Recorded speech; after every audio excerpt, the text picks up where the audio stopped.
존경하는 국민 여러분, 오늘 21대 국회 마지막 본회의를 앞두고 거대 야당의 최상병 특검법에 대한 재의결 추진을 보면서 최상병 사건이 갈수록 본질은 외면하고 정치 공방에 매몰되는 상황이 안타깝기 그지없습니다.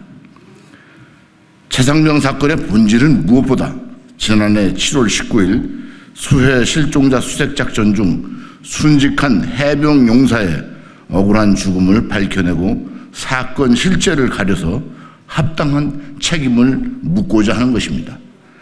하지만 실제 사실은 확인하기보다는 용산에 외압이 있었다, 혐의자를 빼라, 이러한 외압이 있었다고 확인되지 않은 주장을 마치 진실인 것처럼 선동하는 세력의 정치적 목적을 달성하려는 수단으로 전락되어 버렸습니다.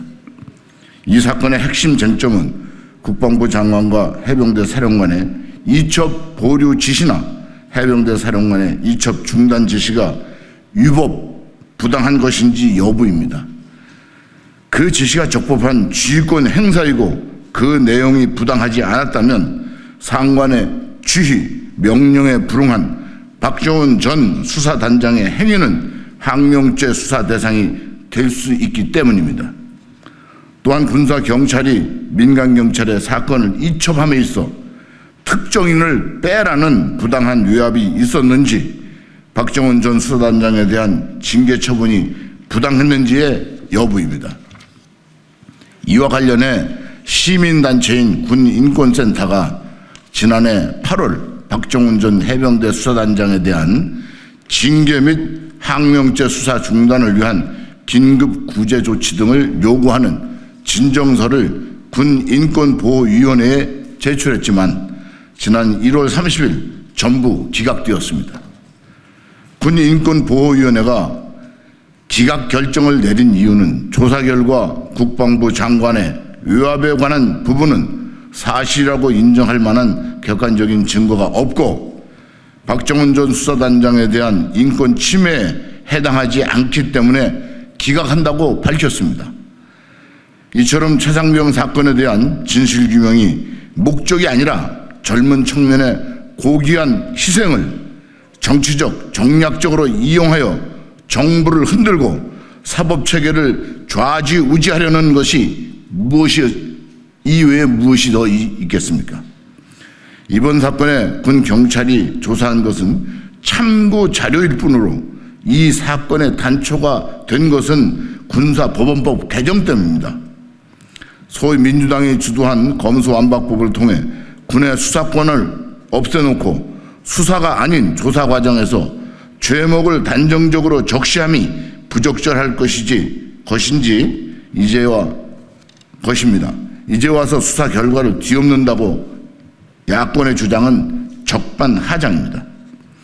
문재인 정부에서 검찰을 견제하기 위해 민주당이 앞장서 만든 공수처도 무시하고 특검 도입을 주장하는 것은 자기 모순에 빠지는 것입니다. 이제는 거대 야당이 단독으로 특검을 추진하겠다는 것은 사건 수사권까지 행사하겠다는 것이 아닌지 묻지 않을 수가 없습니다.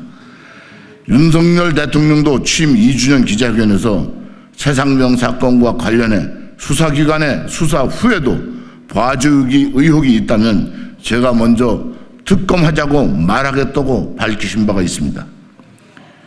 이에 민주당이 주도하는 최상병 특검법은 오로지 정치적 목적의 선동이지 그 이상도 그 이하도 아닐 뿐더러 국민들의 수사기관에 대한 불신을 부추기고 성실하게 직무를 수행하는 경찰, 공수처조차 신뢰할 수 없는 조직으로 매도하는 행위입니다. 특히 이번 사건으로 엄중한 안보 상황 속에서 군을 정쟁의 대상으로만 몰아 갖가지 선동으로 군을 약화시키고 신뢰를 무너뜨리는 민주당은 반드시 책임을 져야 할 것입니다. 지금도 전후방에서 묵묵히 국가 안보를 지키고 있는 국군 장병의 헌신에 도움이 되는 제21대 마지막 국회가 되길 바랍니다. 그리고 경찰과 공수처는 의혹을 키우지 말고 사건을 신속히 수사하여 국민들의 의혹에 명명백백하게 답을 내놓기 바랍니다. 2024년 5월 28일 국민의힘 국방위원 1동